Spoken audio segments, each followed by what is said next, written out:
오늘 네 번째, 소년 예수님이 아버지의 집에 계시다. 누가복음 2장 40절에서 42절, 우리 세 절의 말씀 같이 한번 읽어봅니다. 아기가 시작. 아기가 자라가며 강하여지고 지혜가 충만하며 하나님의 은혜가 그 위에 있더라. 그의 부모가 해마다 유월절이 되면 예루살렘으로 가더니 예수께서 12살이 되었을 때에 그들이 이 절기의 관례를 따라 올라갔다가, 이제 오늘 제가 갑자기 우리 좀 특별히 여러분들이 이 메시지를 듣고 계속 팔로우하기 위해서 카톡방을 만들었어요. 그래서 그 링크 들어가 보시면 지난주 설교했던 거를 다 링크 열어보신 분 있죠?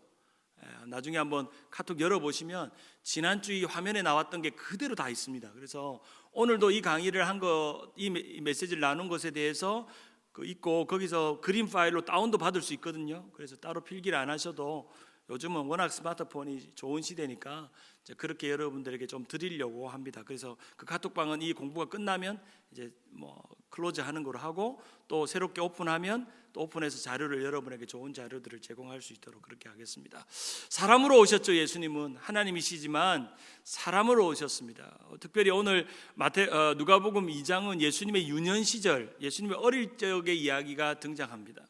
특별히 이제 유대의 옷을 입고 오신 예수님, 이 유대의 옷을 입었다는 것은 유대적인 배경과 유대적인 문화와 유대적인 세계관 속에서 유대인들의 어린아이들의 풍습을 그대로 따르셨고, 유월절을 지키셨고, 율법을 지키셨고, 유대의 환경 속에서 자라셨다는 것을 의미합니다.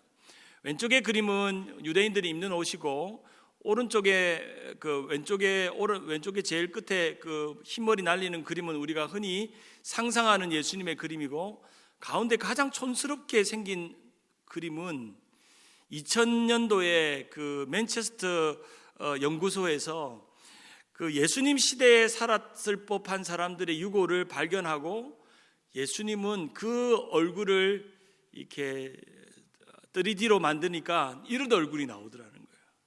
예수님의 얼굴이, 우리가 흔히 긴 머리 날리는 이 멋있는 우아한 예수님의 얼굴이 아니라 정말 동네의 어떤 아저씨 같은, 동네에 그냥 흔한 아저씨처럼 생길 법한 그런 예수님으로, 그 영국의 맨체스터 연구소에서 예수님의 시대에 살았던 예수님하고 세임 에이지에 될 만한 사람들의 유골을 조사해봐서 평균적인 남자의 얼굴이, 유대의 남자 얼굴이 이렇게 생겼을 것이다 라고 하는 그런 이야기를 했다는 겁니다. 저는 이 그림이 맞다고 생각합니다. 예수님이 우리가 상상하는 영화배우처럼 잘생긴 얼굴도 아닐 것이고, 평범한 그런 이사야 예언처럼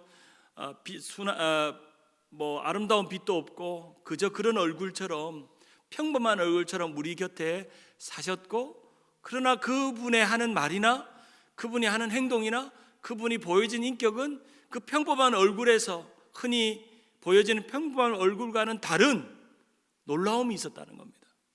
오늘 우리 이제 읽게 되는 예수님의 12살의 이야기를 들을 때 그 예수님의 모습이 그냥 평범한 유대인의 어린아이였습니다. 근데 그 유대인의 어린아이가 랍비들과 대화를 나누면서 랍비들은 깜짝 놀랐습니다. 어떻게 이 평범한 어린아이의 이야기 속에서 율법을 꿰고 있고 하나님에 대한 생각들과 신학과 능력들을 깨닫고 있는지 놀라울 정도로 깨닫고 있다는 것을 우리는 살펴보게 되죠. 그래서 스텝스톤이라는 분이 쓴 유대인의 옷을 입은 예수라는 책을 보면 이런 내용이 있어요. 오늘 예수님을 만난다면 그분을 우리가 알아볼 수 있을까라는 질문을 하면서, 예수님이 1세기 로마 제국 통치를 받았던 시대에 살았던 유대인이라는 사실은 단순한 배경이 아니다.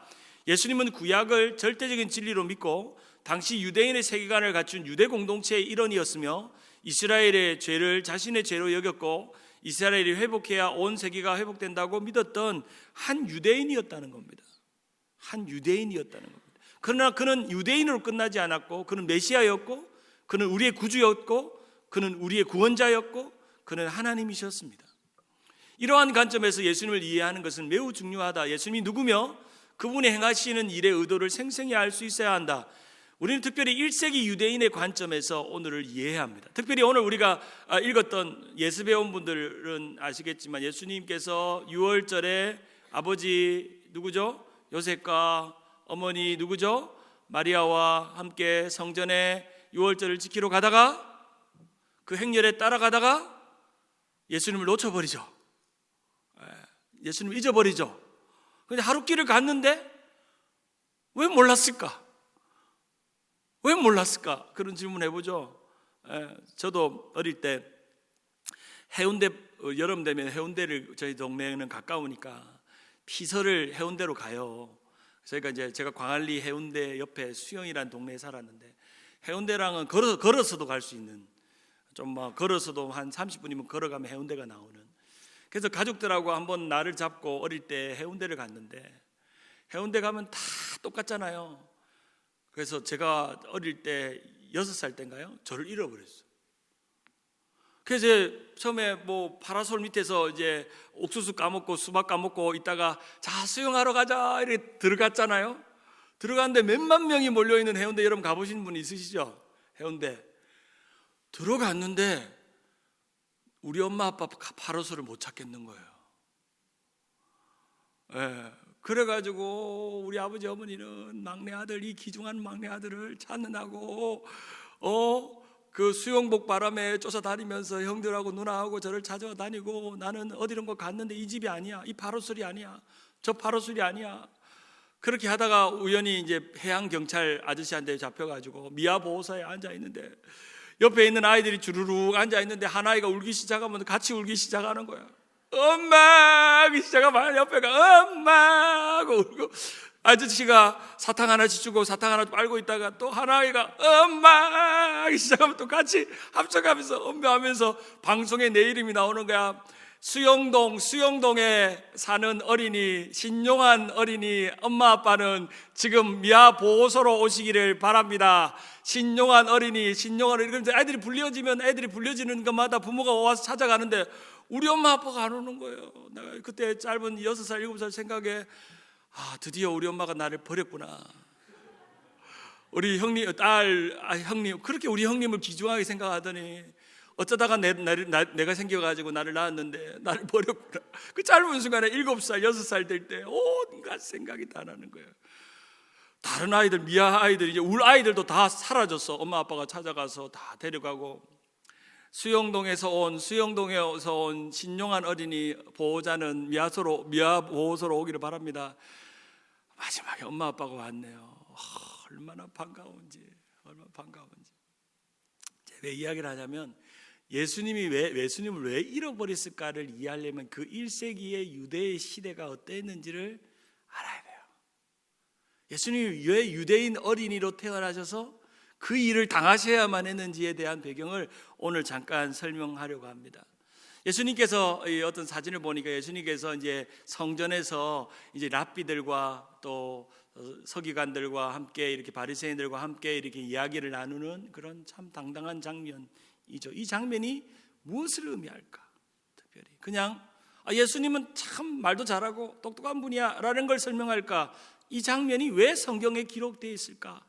우리가 항상 성경에 기록되어 있는 것은 의도가 있고 목적이 있고 이유가 있죠. 그거를 우리가 자꾸 질문해야 돼. 왜 예수님께서 이 성전에 올라가셔서 이들과 함께 소위 말하는 논쟁이라는 걸 했을까? 랍비들과 함께. 예수님이 등장했던 시대를 보면 4가지의 배경을 가지고 있죠. 종교적인 배경은 히브리적인 배경이고, 언어적인 배경은 헬라적 배경이고, 사회적 정치적 배경은 로마 시대입니다. 그래서 예수님을 이해하려면 히브리를 이해해야 되고, 헬라를 이해해야 되고, 로마를 이해해야 하는 것이 예수님의 시대의 배경입니다. 이런 지리적인 그림들, 그리고 또 예수님의 시대와 함께했던 바리새인들과 사두개인들과 서기관들과 헤롯 당과 열심당문과 SNF파들, 예수님 이제 말라기부터 마태복음까지 이어지기 있었던 종교 지도자들의 어떤 습관들과 그런 것도 예수님의 사역과 함께 이해하죠. 그들이 가장 중요하게 생각했던 게 율법이죠. 토라, 하나님의 율법을 중요하게 여겼고, 예수님도 어려서부터 그 율법을 중요하게 유대인이기 때문에 배워왔고, 그 절기를 지키기 위해 유월절로 올라가셨던 그런 장면들입니다. 나사렛 예수의 어린 시절, 우리는 이제 선사 가브리엘이 나타나서 마리아에게 나타나서, 또 그리고 동정녀 탄생으로 또 구유에 누이신 예수님을 보았죠. 그리고 예수님은 어린 시절 목수의 아들로 태어나서 목수로서 그 33년의 공생애가 이제 시작될 때부터 예수님은 그런 인생을 30살까지 평범한 목수의 아들로서, 요셉의 아들로서, 그 집 누구의 개똥이로서 사셨습니다. 그러고 나서 예수님은 세례를 받으셨고 이제 마귀의 세 가지 시험을 이기시고, 그리고 제자들을 부르시고, 그리고 가나 혼인 잔치를 하시고 성전을 정화시키시고 하시는 이런 사역들이 그림으로 보여지는 예수님의 사역이라고 할 수 있습니다. 누가복음 2장에 보면 예수님의 어린 시절, 유년 시절을 차례대로 설명하고 있는데, 특별히 오늘 이야기는 누가복음 2장을 설명합니다. 우리가 어제 지난주부터 이번 주까지 두 번에 걸쳐서 1절부터 7절까지는 예수님의 탄생의 시대를 설명하죠. 특별히 이 가이사 아구스도가 호적할 때라고 하는 로마의 연대를 기준으로 한 역사를 설명하고, 그에 반해서 마태복음은 유대의 민족사를 기준으로 해서 헤롯 왕 때라고 설명합니다. 이 두 가지 예수님의 그 출생이나 연대를 설명하는 이 두 가지 기준점이 틀린 이유가 뭘까요? 왜 마태는 헤롯 왕 때라고 이야기하고 누가복음은 가이사라 아구스도가 호적할 때라고 말했을까요? 이런 차이가 뭘까요? 이거 아시는 분? 차이가 뭘까요? 네? 그렇죠.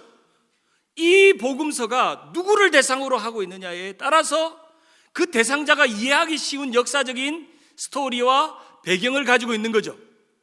그러면 누가복음은 누구를 대상하고 있어요? 이방인이죠. 헬라적인 유대, 로마적인 전통을 가지고 있는 사람이니까 그들이 역사적으로 연대기로 계산하는 사람이 첫 번째가 가이사 아구스토잖아요. 그럼 마태복음은 누구예요?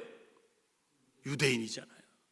그런 차이로 성경이 그냥 그저 그렇게 쓰여 있는 게 아니라 누구를 대상으로 하고 있고, 특별히 여러분이 누가복음을 이해하고 해석할 때의 첫 번째 기준은 이 누가복음을 읽는 대상이 누군가를 생각해야 돼요. 그 당시에 그 신학적으로 그걸 1차 독자라고 그러고 여러분은 2차 독자라고 그래요. 1차 독자가 누구인가?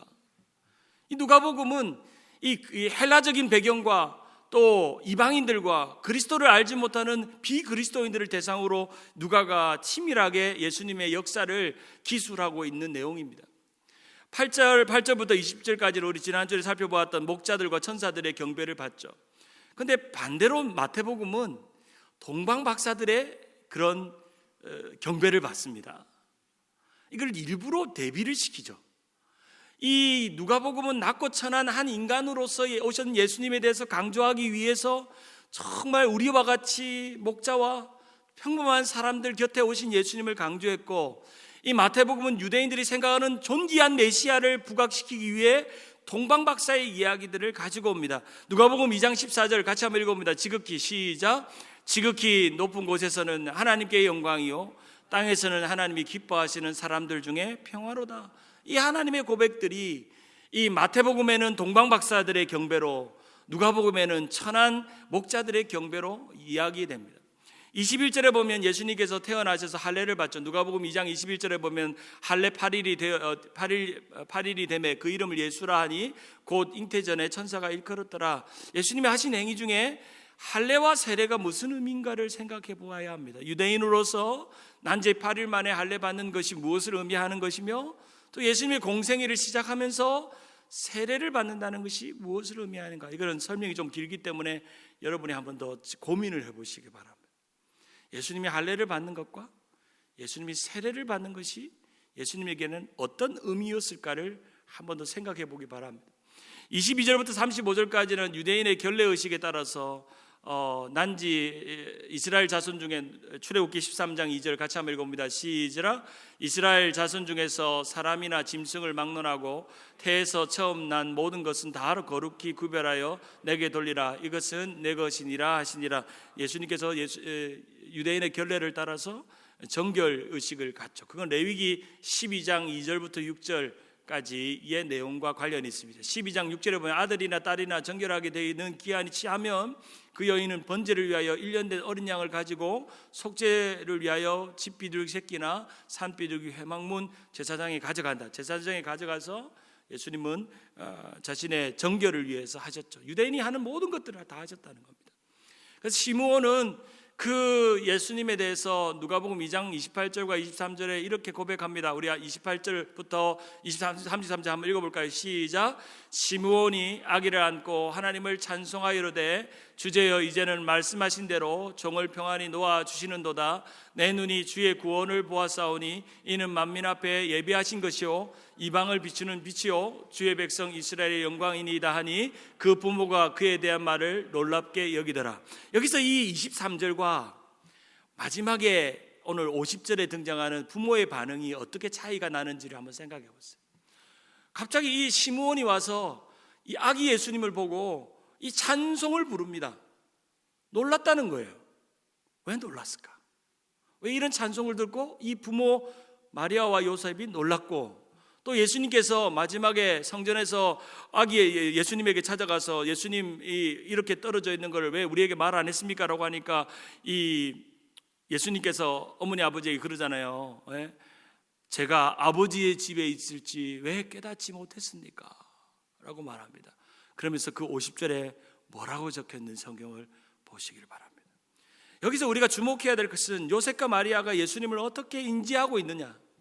그가 이제 요셉은 하나님의 사자를 통해서, 마리아는 가브리엘을 통해서 너의 몸에서 하나님의 메시아가 올 거라고 말했는데도 불구하고 이 요셉과 마리아는 그것을 믿고 그것을 믿었는가, 그걸 잊고 있었는가, 기억하고 있었는가를 우리가 진지하게 오늘 물어볼 수 있어야 합니다. 36절부터 38절에 보면 이제 안나의 기도가 등장하죠. 안나의 기도에 보면 2장 37절에 보면 과부가 되어 84세가 되었더라. 이 사람이 성전을 떠나지 아니하고 주야로 금식하여 기도함이라. 특별히 누가복음에는 이 여성들의 기도가 등장합니다. 마리아의 기도, 사가랴의 기도, 이제 안나의 기도와 같은 이 특별한 기도가, 특별히 특별한 노래가 또 예언이 등장을 하죠. 그러면서 오늘 본문에 또 중요한 구절이 나옵니다. 39절에 주의 율법을 따라 모든 일을 마치고 갈릴리로 돌아가 온 동네 나사렛에 이르렀다. 여기서 주의 율법을 따라라는 말을 왜 누가가 집어넣었을까? 왜 주의 율법을 따라? 특별히 이것은 유대적인 예수님이 하는 모든 행동이 유대인의 옷을 입고 오신 예수님을 강조하기 위한 마가의 특별한 의도였다는 겁니다. 특별히 이 누가복음을 읽는 사람들은 유대적인 배경을 모르고 할례가 뭔지, 정결이 뭔지, 또 성전에 왜 올라가야 되는지, 유월절이 뭔지 모르는 사람들에게 조금 더 구체적으로 예수님이 유대인으로 오셔서 그 유대의 율법을 따라서 행동하시고 이루어갔다는 것을 소개하는 구체적인 누가의 의도가 있다는 것입니다. 그래서 의도는 예수님은 유대인이시지만 모든 사람들의 구주시고 유대인의 한 사람으로서 우리와 같은 인자로서 우리에게 오셨다는 예수님의 인간된 모습을 조금 더 강조함에 예수님의 모습이 등장하는 것이죠. 누가는 예수님의 부모들이 율법이 명한 대로 열심히 준수하였고 의도적으로 그것을 강조합니다. 주의 율법을 따라. 이 구절만 등장하는 게 아니고 2장 안에는 한번 여러분 성경을 펴보세요. 누가복음 2장 22절에 보면 모세의 법대로, 23절에 주의 율법에 쓴 바, 24절에 주의 율법에 말씀하신 대로, 27절에 율법의 전례대로 이렇게 등장을 합니다. 그러니까 누가가 특별히 주의 율법을 준수하고 있는 예수님의 모습, 그리고 그 예수님의 모습을 따라서 예수님께서 그 율법을 준수해 오셨던 예수님의 모습, 그리고 그의 가정을 묘사하죠. 그래서 우리가 가스페 프로젝트 오늘 그 첫 번째 그 대지가 뭐죠? 예수님이 율법을 사모하셨다, 이런 내용이 나오는 이유가 이 누가가 그런 의도를 가지고 이 기록을 했다는 겁니다. 이제 누가복음에 보면 이제 몇 가지 예수님의 인자를 중심으로 한 예수님의 사역들이 누가복음 1장부터 24장까지 이렇게 총 6개로 이제 구분이 됩니다. 유년 시절을 한번 또 마태복음과 누가복음을 비교해 보면 예수님의 족보는 마태복음 1장과 누가복음 2장이 등장하고 이것은 하향식 족보, 상향식 족보라는 걸 알게 되죠. 예수님의 출생의 예고는 마태복음에는 주의 사자가 요셉에게 나타났고 누가복음에는 가브리엘이 마리아에게 나타났고 예수님의 탄생은 마태복음 2장에는 동방박사가, 마가복음에는 예수님의 탄생의 기록이 없고 누가복음 2장에는 목자와 천사로 나타나고 있고 예수님의 이동의 경로도 마태복음 2장에 보면 베들레헴, 애굽, 나사렛으로 등장하지만 누가복음은 나사렛에 호적하라고 말했고 베들레헴과 예루살렘과 결례를 치르고 나사렛으로 가시는 그런 장면이 등장합니다. 예수님의 사역의 시작이라고 말할 수 있는 세례받는 장면도 마태복음 3장에서는 물에 나오실 때 하나님의 음성이 들렸다고 들리고 이야기하고 있고, 누가복음은 3장에는 기도하실 때 하나님의 음성이 들렸다. 이렇게 마태복음과 누가복음을 비교해 보면 예수님의 생애에 대한 강조점과 의도가 이렇게 다르다는 것을 알 수가 있습니다. 특별히 소년 예수님의 모습이 우리에게 어떤 의미가 될까? 저는 이 세 단어를 오늘 생각해 보려고 합니다. 한번 따라갈까요? 순종, 지혜, 은혜. 예수님은 철저하게 부모님의 말을 순종하는 좋은 어린이로 자라셨습니다. 그리고 완전한 사람으로서 완성되어져 가고 있었고, 예수님과 함께 하나님의 영광을 드러내고 그 순종과 지혜를 예수님의 유년 시절을 통해서부터 우리는 배워갈 수 있다는 것이 오늘 이 가스펠 프로젝트를 주는 도전입니다. 오늘 본문에 가장 많이 등장하고 있는 우리가 잘 아는 두 구절의 성경이 등장하죠. 한번 읽어볼까요? 예수님의 유년 시절을 설명하고 돌예배 설교로 일본어로 사용되는 구절이죠. 누가복음 2장 4절, 40절, 52절. 시작. 아기가 자라가며 강하여지고 지혜가 충만하며 하나님의 은혜가 그 위에 있더라. 예수는 지혜와 키가 자라가며 하나님과 사람에게 더욱 사랑스러워 가시더라. 저는 이 예수님의 어린 시절, 유년 시절의 이 두 가지를 가지고 5가지의 예수님의 모습을 정리해 봤습니다. 첫째는 자람의 원리입니다. 자라고 강해지는, 육체적인 거죠. 자라고 강해지는. 두 번째는 충만의 원리입니다. 지혜가 충만해지는, 이 지혜가 충만하다는 건 정신적인 건강을 의미합니다. 세 번째는 은혜의 원리입니다. 하나님의 은혜가 그 위에 있었다는 것은 영적인 삶에서도 온전함을 말합니다.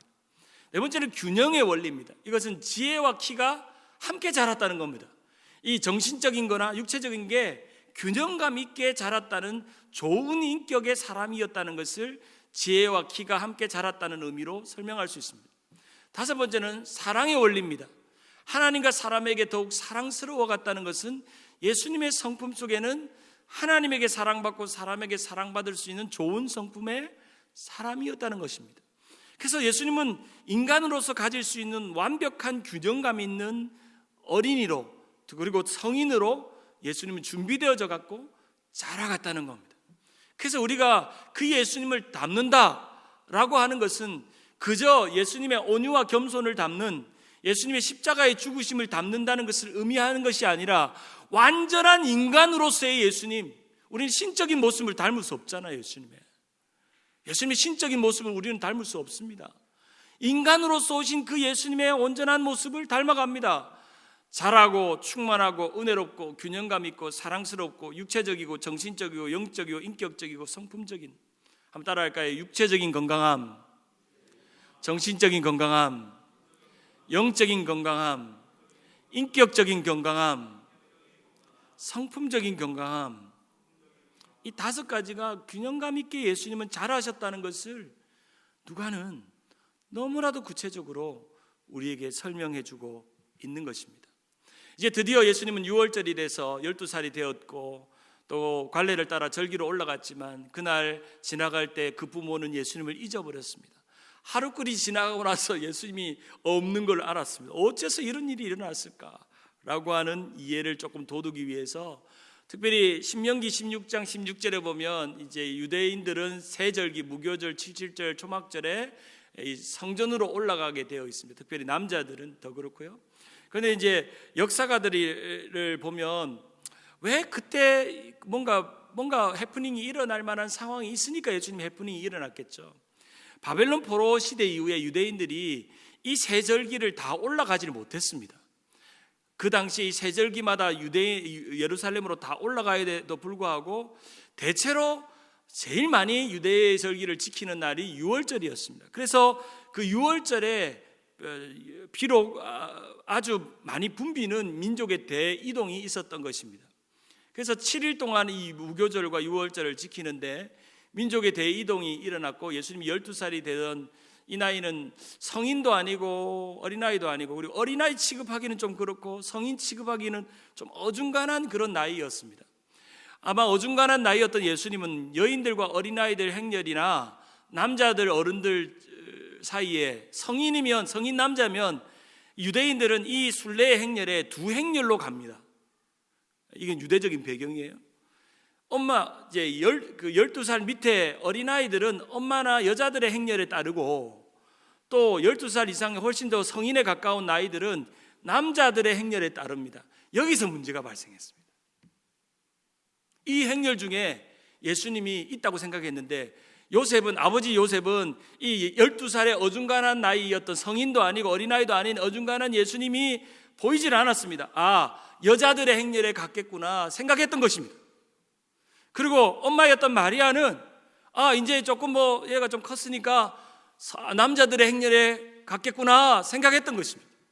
그래서 거기에서 예수님께서 부모들이 착각을 했다라고 하는 것이 일반적인 학자들의 의견입니다. 이것 말고 다른 의견이 있으시면 여러분들이 조금 상상력을 동원해서 서로 착각을 해서 이런 일들이 일어났다는 겁니다. 미아가 된 예수님을 잃어버린 요셉과 마리아의 행동을 봅시다. 이제 드디어 예수님께서 성전에 있다는 것을 알고 가서 어머니 마리아가 이렇게 말합니다. 우리에게 이렇게 하였느냐, 보라 내 아버지와 내가 근심하여 너를 찾았노라 하니까 예수님께서 뭐라고 했냐면 어찌하여 나를 찾으셨나이까, 내가 내 아버지 집에 있어야 할 줄 알지 못하셨나이까. 왜 예수님이 이렇게 말씀하셨을까요? 그 이유는 뭘까요? 그리고 50절에 아까 50절을 보냈죠. 그 부모가 하신 말씀을 깨달았다, 못 깨달았다? 깨달았지 못했다. 제가 23절인가 그랬죠. 시므온의 찬양을 할 때 왜 이 사람이 찬양을 하지 놀랐다는 거죠.